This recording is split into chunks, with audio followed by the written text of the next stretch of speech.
le fonctionnement de l'appareil génital de l'homme débute à la puberté et dure toute la vie. Les testicules produisent des spermatozoïdes, les cellules interstitielles produisent la testostérone qui est responsable des modifications qui affectent le génome à la puberté. Un spermatozoïde est une petite cellule mobile possédant une tête, une pièce intermédiaire et une queue. Donc vous avez ci-dessous le schéma d'un spermatozoïde, voilà, qui constitue ici la cellule sexuelle mâle. Alors, chers apprenants, là, c'était la partie concernant le fonctionnement de l'appareil génital de l'homme. Nous allions passer au petit 2. Voilà, à ce niveau-là, on va parler du fonctionnement de l'appareil génital de la femme.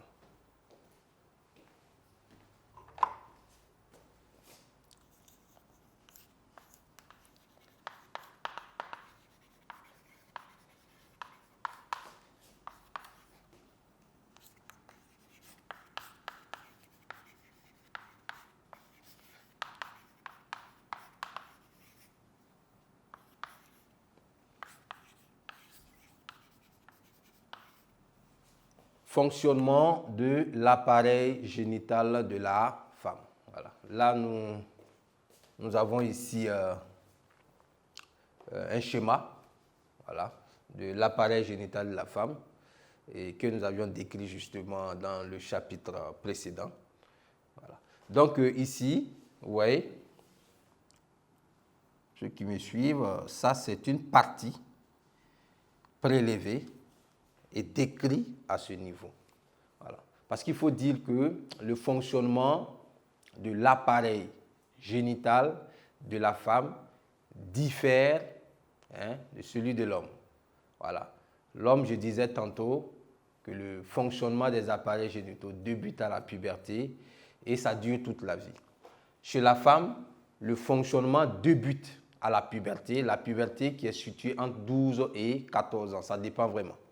Voilà, 12 ans, chez certaines jeunes filles, 13 ans ou 14 ans, ou même des pubertés précoces, des pubertés tardives plutôt, qui peuvent aller jusqu'à 15 ans. Seulement, ce fonctionnement-là s'arrête à un moment donné.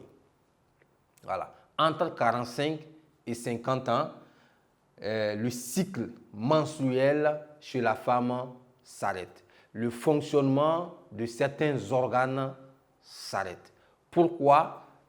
Ce sont ces questions que nous allions tenter de répondre ici. Alors, ici, vous avez l'ovaire. Ça, je reviens à la description que nous avons faite la dernière fois. Vous avez l'ovaire, il y a 2 ovaires dans les 2 trompes. Voilà. Là, nous avons le vagin, l'utérus. Il faut dire que la jeune fille naît avec un stock de cellules folliculaires. Et à la puberté déjà, ce stock de cellules folliculaires-là libère une cellule par cycle. Il faut dire que le cycle menstruel chez la femme dure en moyenne 28 jours. Ça veut dire quoi? Que le premier jour du cycle, il y a une cellule folliculaire qui est libérée et qui rentre en maturité. Voilà. Donc, à chaque cycle, il y a une cellule folliculaire qui rentre en maturité. Il faut dire que chez la femme, à la puberté, on peut se retrouver entre 400 et 500 ovocytes. Les ovocytes, ce sont les cellules souches. Voilà. Et il y a une seule cellule qui est libérée à chaque cycle. Alors, quand la cellule est libérée, la cellule rentre en maturité et le plus souvent, le 14e jour, la cellule, justement, atteint sa maturité et est libérée. Donc, dans l'ovaire, il y a l'ovule.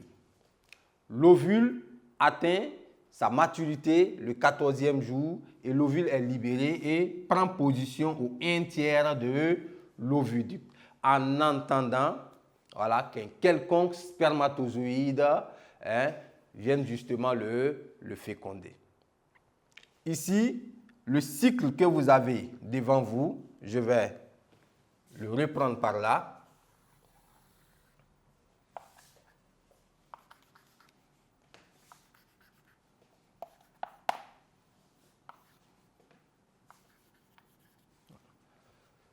Comprenez que chez la jeune fille, il y a des cycles de 28 jours, c'est ce qui est normal, hein, c'est la moyenne.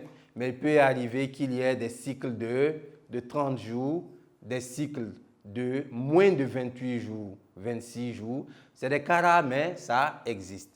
Alors, cette période, allant de 0 au 14e jour du cycle, on l'appelle la période folliculaire. Voilà. Ou période pré-ovulatoire, c'est-à-dire avant ovulation. Voilà. Et cette période-là, c'est la période post-ovulatoire après ovulation. Voilà. L'ovulation se déroule le 14e jour du cycle. Voilà. Là, on considère que c'est un cycle de 28 jours. Alors, qu'est-ce qui se passe? Chez la jeune fille, le cycle de 28 jours, il faut dire que chaque fille il y a un jour qui marque le début de son cycle qu'elle doit découvrir. Et pour découvrir cela, ce n'est pas compliqué. C'est le premier jour des règles. Dès lors que tu vois tes règles, tu marques la date, c'est le premier jour de ton cycle et c'est à partir de cela que tu commences justement à compter. Ici, vous voyez, on a mis 0, 4. C'est-à-dire que du premier jour au 4e jour, c'est la période des règles. Voilà. Il y a des saignements et ces saignements justement ont une explication. Je vais en venir. Bien, ici, pendant l'ovulation, quand l'ovule est libéré, il y a deux situations possibles. Soit il y a eu rapport sexuel et l'ovule qui est là va être fécondé pour donner un œuf. Voilà. Là, c'est le spermatozoïde. Là, c'est l'ovule. En cas de rapport sexuel, il y aura fécondation. Et à l'issue de la fécondation, on obtient quoi? On obtient un œuf. Voilà. Donc, dès lors qu'il y a eu fécondation et qu'on a obtenu un œuf, ça veut dire quoi? Que le dispositif qui a été mis en place pour accueillir l'œuf là ne va pas tomber, donc on ne verra pas de règles. C'est pour dire quoi? Qu'une fille qui, par exemple, compte le nombre de jours de son cycle, a marqué justement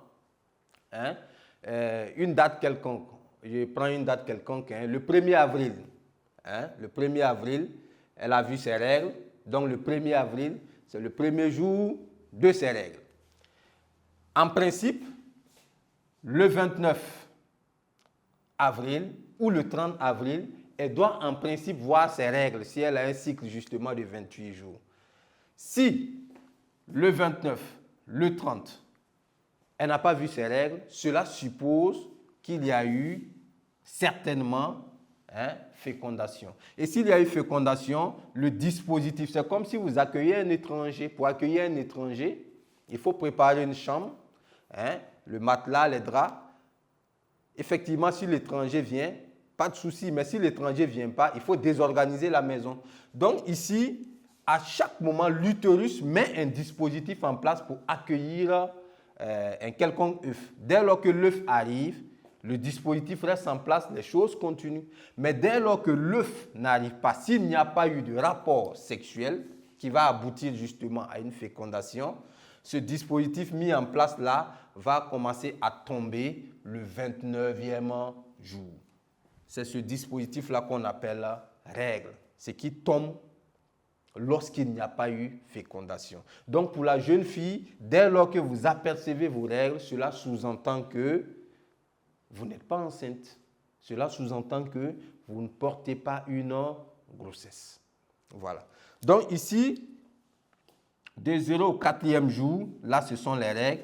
Du 4e jour jusqu'au là, c'est le 14e jour. Du 4e jour jusqu'au 11e jour, c'est une période où il peut y avoir rapport sexuel sans grossesse. Voilà. Mais à partir du 11e jour, il faut dire, entre le 11e et le 14e jour, il faut dire qu'en cas de rapport sexuel, une grossesse peut survenir parce que le spermatozoïde vit 72 heures. L'ovule, 48 heures. Supposant que le 11e jour, il y a eu des rapports sexuels, le spermatozoïde peut rester dans l'utérus, au niveau des trompes, jusqu'au 14e jour, le jour où il y aura ovulation. Donc, il peut y avoir grossesse. Voilà, raison pour laquelle il faut libérer 3 jours, voire même 4 jours avant l'ovulation. Et aussi, après l'ovulation, il faut libérer plus de 48 heures. Il faut libérer peut-être 72 heures, 3 jours après l'ovulation pour éviter justement une grossesse. Parce que cette phase-là, ça dit que 4 jours avant l'ovulation, 3 jours après l'ovulation, on appelle cette période-là la période féconde, la période où on est susceptible justement de prendre une grossesse. Voilà.